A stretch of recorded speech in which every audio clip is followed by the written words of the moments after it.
চোখ কি করেছে, চোখটা আমরা চাই, চোখ নিয়ে আমরা আমরা চোখ নিয়ে প্রতিবাদ করি। কালকে দিনে বলে গেছে একটা ন্যায্য বিচার দরকার, একটা ন্যায্য বিচার বিচারই হচ্ছে লোকটা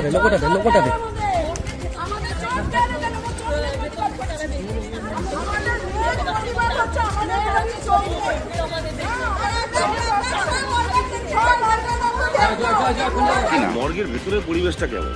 ভালো। মানে এই যে ইঁদুরের প্রসঙ্গ আসছে, ইঁদুর কি আছে? ইঁদুর অবশ্যই আছে। কিরকম আছে? ইঁদুর ওখানে আছে, ইঁদুর নিচে থাকে, ঠিক আছে। তা ওই ইঁদুর এবং যখন নিচে ইঁদুর থাকে তা ওখানে বরফ দিয়ে ঢাকার পরে ইঁদুর ওইগুলো কাটাকুটি করে। এর আগে অন্য দেহ থেকে এরকম কোনো কিছু তুলে নিয়েছে ইঁদুরের? হ্যাঁ হ্যাঁ হ্যাঁ হয়েছে, কোনো ঠোঁট মোট এইসব।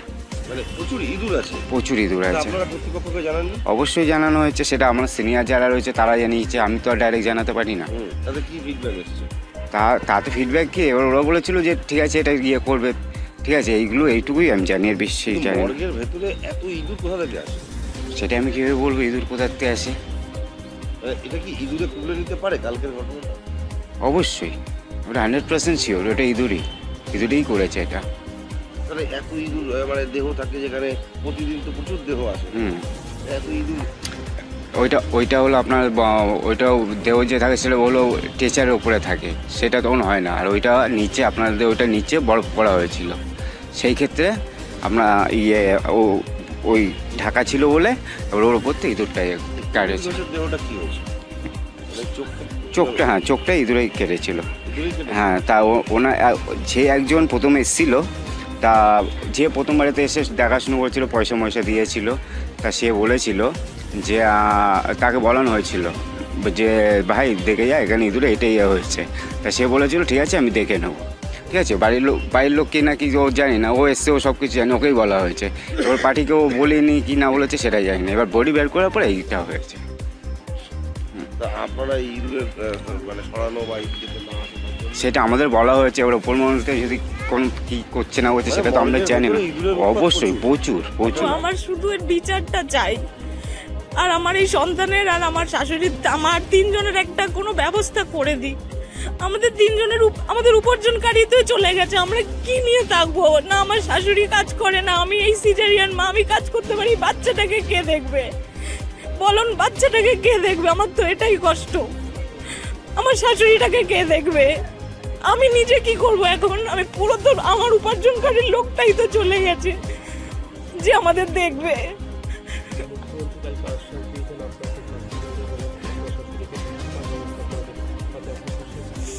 এখন খুশি, আমার স্বামী চলে গেছে, আর কি করব আমি? আমার যেটা আছে সেটা নিয়েই থাকতে হবে, যেই জিনিসটা আছে ওই জিনিসটাকে নিয়ে বাঁচতে হবে, আমার শাশুড়িকে নিয়ে বাঁচতে হবে। আর কি করবো? এই জিনিসগুলো নিয়েই থাকতে হবে আমাকে।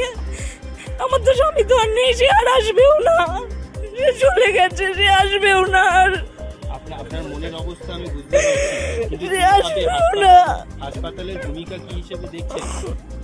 ওরা নিশ্চয়ই এটা কোনো ষড়যন্ত্র করে ওরা তুলে নিয়েছে, ওটা কোনো ইঁদুরে খায়নি, কিচ্ছু হয়নি, ওরা ষড়যন্ত্র করে তুলেছে এটা। সবাই হসপিটাল কর্তৃপক্ষ এরা করেছে এটা। আমরা ভালো মানুষ একটা দিয়ে গেছি, চোখ ছিল দুটো।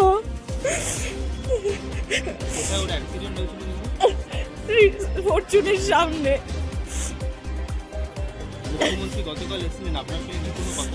আমি বাড়িতে ছিলাম, আমি এখন এখানে আসতাম না। আমার এই সবে 18টা দিন হয়েছে, আমি সিজার করে উঠেছি এই বাচ্চাটাকে নিয়ে।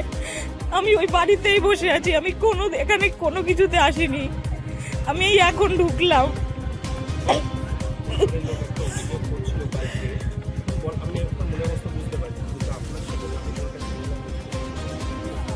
না, আমার সাথে স্বামীর কোনো ঝামেলা হয়নি। আমি বাড়িতে ছিলাম, আমার বাড়িতে সিজার হয়েছি, আমি আমার বাড়িতেই ছিলাম। আমাদের তো এরকম বলার কোনো কথা নয়। আমরা একটা মেডিকেল বোর্ড আজকে হয়েছে, সেই মেডিকেল বোর্ডে আমরা আবার পোস্টমর্টেম করলাম, করে আমরা যা যা দেখেছি সেগুলো পুরোটাই ভিডিওগ্রাফি হয়েছে, এবং ভিডিওগ্রাফি ভালো করে করা হয়েছে যাতে এটা এভিডেন্স হিসেবে থেকে যায়। চাইলে ভবিষ্যতেও এটা দেখে কেউ আরও ওপিনিয়ন দিতে পারেন, এবং আমাদের যেটা রিপোর্ট সেটা আমরা খুব তাড়াতাড়ি দিয়ে দেবো। চোখটা কিভাবে গেল আমাদের যেটুকু আমাদের ওপিনিয়ন আমরা দিয়ে দেবো। হ্যাঁ, আমাদের যেটা ওপিনিয়ন আমাদের রিপোর্টে সেটা লেখা থাকবে। আমরা সমস্ত অর্গান এই ভিডিওগ্রাফিতে তুলে রেখেছি, নিজেরাও দেখেছি, মুখে বলেছি, এবং ভিডিওগ্রাফিতে আপনারা জানেন যে ছবি এবং কথা দুটোই থাকে, এবং সেখানে বলাও হয়েছে, ছবিও তোলা আছে। কোর্ট যদি মনে করে সেখান থেকে দেখতে, তারা দেখতে পারবে, পুরোটাই ছবি তোলা আছে, এভিডেন্স পুরো রাখা আছে। খুব তাড়াতাড়ি, খুব তাড়াতাড়ি। এই চোখের ব্যাপারে যে বিষয়টা বারবার অভিযোগ করা হচ্ছে, কেউ বলছেন ইঁদুরে খেয়ে নিয়েছে, এটা তো আপনারা প্রাইমারি থেকে বুঝতে পারছেন। হ্যাঁ, সেটা আমরা যেটা বুঝলাম, আমি আমার ওপিনিয়ন বা রিপোর্টের কথা আমি তো এখানে বলতে পারবো না আপনাদের সামনে। আমাদের রিপোর্ট খুব তাড়াতাড়ি দেওয়া হবে এবং তার এক কপি বাড়ির লোকের কাছেও যাবে। যে তদন্ত কমিটি, ইন্টারনাল তদন্ত কমিটি তৈরি হয়েছে, তাতে আছেন এইচওডি সার্জারি এবং এইচওডি অপথ্যালমোলজি, প্লাস তার সঙ্গে আমাদের নতুন এডিশনাল মেডিকেল সুপারিনটেন্ডেন্ট জয়েন করেছেন, তিনি আছেন অ্যাজ অ্যান অ্যাডমিনিস্ট্রেটিভ অফিসার। পরিবারের অভিযোগ অপারেশন করে তুলে দেওয়া, এই অভিযোগটা ভিত্তিতে, এই অভিযোগের আমরা জানি, আমাদের তরফ থেকে আমরা বলবো এটা কোনো ভিত্তি নেই। তবুও যতক্ষণ না ফাইনাল এনকোয়ারি রিপোর্টটা আসছে, কারণ সেই জন্যই যেহেতু পরিবার অভিযোগ করেছে যে অপারেশন করে চোখ খুলে নেওয়া হয়েছে, সেই জন্য আমরা ওই শল্য বিভাগের এইচওডি, এমনি সার্জারির এইচওডি তাকেও রেখেছি, এবং চোখের ডিপার্টমেন্টের এইচওডিকে রেখেছি। তারা দেখলেই, তারা তাদের মতো ওপিনিয়ন, এক্সপার্ট ওপিনিয়ন দিলেই আমরা বুঝতে পারবো যে এক্স্যাক্টলি কি ঘটেছে বা ঘটেনি। বিষয় আসছে যে মর্গের যে অবস্থা, যে মর্গের কর্মীর সাথে আমরা কথা বলেছি, আদার্স মর্গের ইঁদুরের যে প্রসঙ্গটা উঠে আসছে, এত ইঁদুর মর্গের ভেতরে, মর্গের কুলিং মেশিন খারাপ, এটা কি ফ্যাক্ট? মর্গের কুলিং মেশিনের, এটা বহু পুরনো মর্গ, একটা হসপিটাল মর্গ। মেডিকেল কলেজ হওয়ার পরে এটা অফিসিয়ালি পুলিশ মর্গ হয়। সেই পুলিশ মর্গে আমাদের নিত্যদিন কিন্তু প্রচুর মানুষের পরিষেবা দেওয়া হয়। মর্গের যে ময়না তদন্তের পরিষেবা, যেটা আমাদের এখানকার ফরেন্সিক মেডিসিনের তরফ থেকে, ডিপার্টমেন্টের তরফ থেকে সেটা দেওয়া হয়, অটোপসি সার্জনদের তাদের রিপোর্ট করেন। এই কুল চেম্বার যেহেতু এটা দীর্ঘদিনের একটা পুরনো বিল্ডিং, তার কুল চেম্বারের ফাংশনালিটি কিছু কিছু ক্ষেত্রে কম থাকে, হয়ে যায়, সেগুলো আমরা ইলেকট্রিক্যালের সঙ্গে মেনটেন্যান্সের মাধ্যমে করি। তো সেই ক্ষেত্রে যেটা সমস্যা, ওইখানের কোনো সমস্যা নেই। কুল চেম্বারের একটা সমস্যা যদি থেকে থাকে, সেই কুল চেম্বারের সমস্যাটা আমরা তখন করি যে ভেতরে যে আমাদের এসি রয়েছে, অ্যাকচুয়ালি বডিটাকে ঠান্ডার মধ্যে রাখতে হয় যাতে পচন না হবে। কিন্তু সেইটার জন্য যা অল্টারনেটিভ ওয়ে সেটা আমরা করি, করে বডিটাকে রাখি এবং অ্যাজ আর্লি অ্যাজ পসিবল ময়নাতদন্ত করে পরিজনের হাতে তুলে দেওয়া। এক্ষেত্রে বলা হচ্ছে যে বডিটা নিচে ছিল, বরফ দিয়ে রাখা ছিল, সেই কারণে ইঁদুরের চোখ খুলে দেওয়ার সম্ভাবনা বেশি। যদি স্ট্রেচারের ওপরে থাকতো বা টেবিলের মধ্যে থাকতো, তাহলে হয়তো তাদের।